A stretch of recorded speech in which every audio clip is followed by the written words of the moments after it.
June 20th, 1778, Mount Holly, New Jersey. The main force of the British Army, 11,000 soldiers, have begun their withdrawal from Philadelphia to New York with a supply train that stretches more than 12 miles.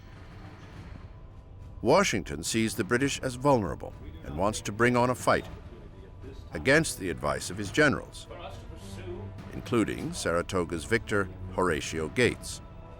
But Gates, now stationed in Albany, New York, has become obsessed with a major campaign into Canada, an offensive that Washington calls the child of folly. Even supporters in Congress view the idea as impractical because it would split the American army in two. Gates's plan is rejected, and the American army, 13,000 strong, breaks camp at Valley Forge and sets off after the British. For more than a week, the two armies march across New Jersey, covering 90 miles in a searing June heat. American detachments ahead of the British fell trees, destroy bridges, and engage in skirmishes, slowing the British Army's progress.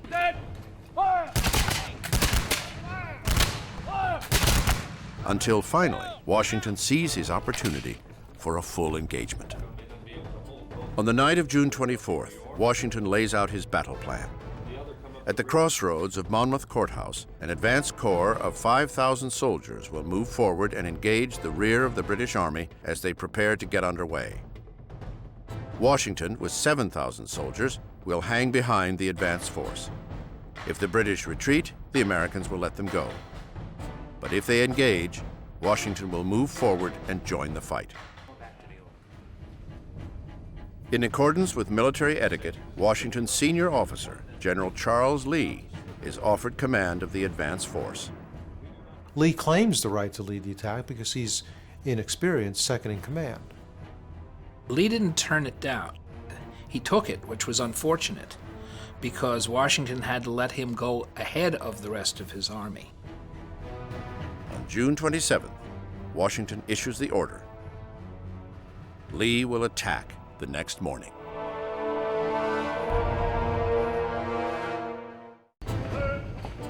The British Army has been retreating across New Jersey for more than a week. And against the wishes of his generals, George Washington has set his army out in pursuit, seeking an opportunity to bring on a full engagement. Finally, at a crossroads called Monmouth Courthouse, the Continental Army catches up with the British. June 28, 1778. A devastating heat has engulfed the parched fields of eastern New Jersey. In the morning, General Charles Lee's men set off towards the British rear guard at Monmouth. Washington and 7,000 soldiers wait 7 miles behind Lee's troops. The general waits anxiously for word of the offensive, but so far, there has been none. His army has been trained and turned into a new and hard-fighting army, and that army and its commander are now convinced that they can beat any army on the face of the earth, and they are eager for the fight. And that fight comes on one of the hottest days of the war. Different records show that the heat was somewhere between 100 and 104 degrees on the morning of the battle. At noon, the first progress reports come in from Continental soldiers that appear to be in retreat. The news is unbelievable. Lee was not attacking. What was going on here? He had the strength, he had the trained men who knew how to maneuver now. Then all of a sudden he began to retreat when he should have attacked. In fact, Lee had no battle plan. Nothing. He was hopeful of victory somehow. It's obvious to all the men at Monmouth that there is no plan. The men retreat. Furious, Washington rides ahead and encounters General Lee himself. Washington personally rode up and took over and relieved Lee of his command. Nobody accurately knows what Washington said because it was almost sacrilegious to write down when George Washington swore. And whatever he called Lee, it was enough for Lee to get the idea and to get out of there. With Lee reprimanded, Washington turns his attention to a more urgent matter: the British Army, which is fast approaching. But for the British soldiers, marching in 100-degree heat in their full wool uniforms, it is an exhausting advance. We proceeded 5 miles in a road composed of nothing but sand, which scorched through our shoes with intolerable heat. The sun beating on our head with a force scarcely to be conceived in Europe, and not a drop of water to assuage our parching thirst.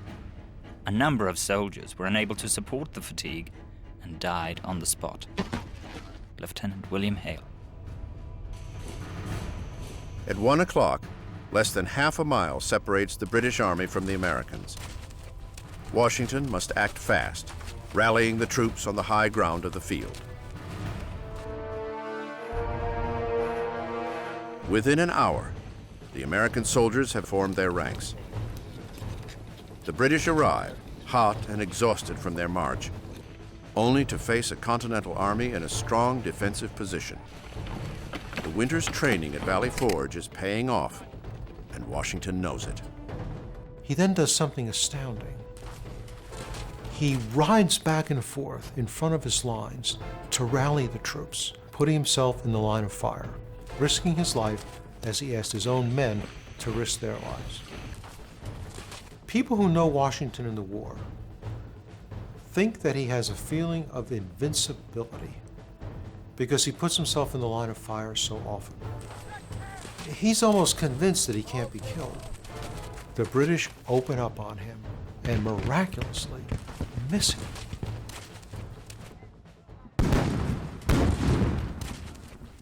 The Battle of Monmouth erupts. More than 20,000 soldiers clash in the brutal heat. The fighting rages for hours, long into the summer afternoon. For the men on the field that day, it is some of the most intense combat they have ever seen. The briskest cannonade commenced on both sides that I ever heard. If anything can be called musical when there is so much danger, I think it was the finest music I ever heard. Henry Dearborn. The English commander to the right hollered, "Come on, my brave boys, for the honor of Great Britain," and killed many with their bayonets. British Lieutenant Alexander Dow.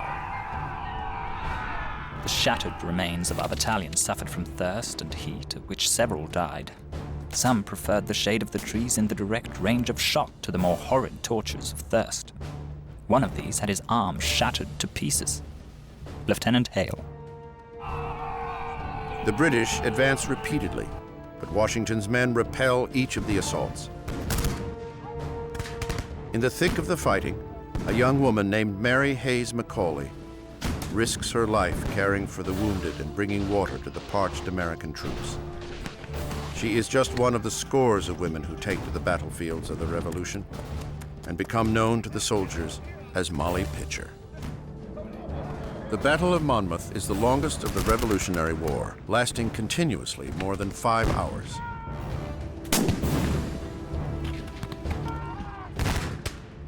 Sunstroke, not musket balls, is the biggest killer on this day. Scores of soldiers on both sides die from the heat. When the smoke had cleared at Monmouth, it was a draw. Washington knew and the country knew that this new army that had come out of Valley Forge was a good one. They had held their own against the British.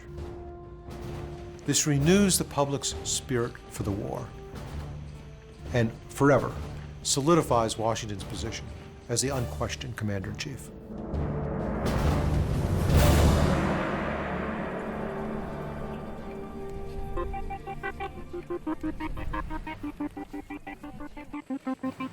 The Continental Army has proven itself a capable fighting force. Washington has proven his leadership as their general. For his retreat in the face of the enemy, Charles Lee will face court-martial. He will be wounded in one duel and challenged to 7 others for suggesting that the Americans could not stand up to the British. Disgraced, he will retire to his Virginia home and die there with his beloved dogs in 1782. The rebel capital, Philadelphia, is now back in American hands, and Washington turns control of the city over to one of his most trusted generals, Benedict Arnold. The bold general is now a military governor and will make choices here that will forever change his past, his present, and his future.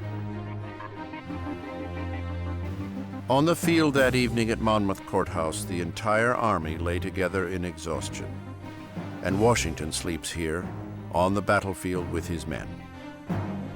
The French Navy is now under sail. Destination, America. Just maybe, the war can be won before the year is out.